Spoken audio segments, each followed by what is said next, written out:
কোলাঘাটে সোনার দোকানে ভয়াবহ ডাকাতি, দোকানের আয়রন চেস্ট তুলে নিয়ে পালালো ডাকাত দল। পূর্ব মেদিনীপুর জেলার কোলাঘাট থানার মান্দারগাছিয়ার তাহালার ঘাটে লোহার গেট ভেঙে সোনার দোকানে ডাকাতি। ঘটনাটি হলো গত মধ্যরাতে। খবর জানতে পেরে কোলাঘাট থানায় লিখিত অভিযোগ দায়ের করেন দোকান মালিক। খবর পেয়ে ঘটনাস্থলে পৌঁছায় কোলাঘাট থানার বিশাল পুলিশ বাহিনী। সিসিটিভি ফুটেজ থেকে জানা যায় একটি চারচাকা গাড়ি নিয়ে ডাকাতি করতে এসেছিল ডাকাত দলটি। দোকানের লকার ভাঙতে না পেরে রীতিমতো দোকানে থাকা লকার তুলে নিয়ে চম্পট দেয় ডাকাত দলটি। আনুমানিক সোনা ও রূপো মিলিয়ে প্রায় 12 লক্ষ টাকার সামগ্রী নিয়ে চম্পট দেয় ডাকাত দলটি। ঘটনার তদন্তে নেমেছে কোলাঘাট থানার পুলিশ। এই ঘটনায় এলাকায় চাঞ্চল্য ছড়িয়েছে। জাহাঙ্গীর বাদশার রিপোর্ট, জেবি লাইভ নিউজ। সকাল থেকে রাত্রি 8:30টার সময় দোকান বন্ধ করে বাড়ি চলে যাই। তারপরে সকালবেলা 7টার সময় ফোন যায়, পাশের দোকানদার ফোন করেছিল। ফোন যায়, বল তাড়াতাড়ি এসো দোকানে। হ্যাঁ, বলছি কি বলো, কিসের জন্য? বলছি কি হয়েছে? বলছি তুই তাড়াতাড়ি আয়। বলে তাড়াতাড়ি এলাম।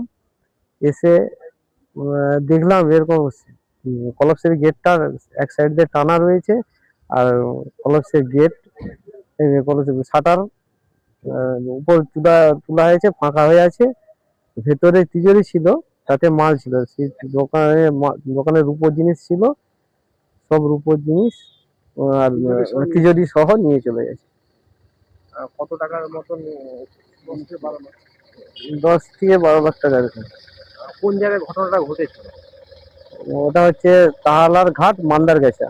হ্যাঁ, ঘটনাটা হয়েছে গতকাল 11/3/2026 তারিখ রাত্রি 8:30 নাগাদ আমরা দোকান বন্ধ করে চলে যান দিলীপ বাবু।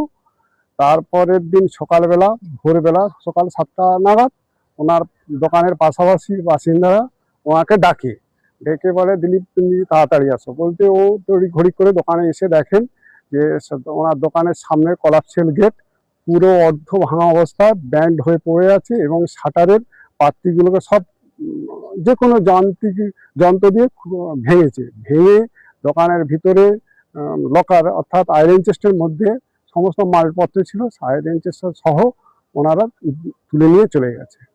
এই অবস্থায় ওখানকার সিভিক পুলিশ ছিলেন, গ্রাম ভিলেজ পুলিশ যেটা সিভিক পুলিশ, ওনারা যায়, যে ইনভেস্টিগেট করে লোকাল থানা কেটিভি থানায়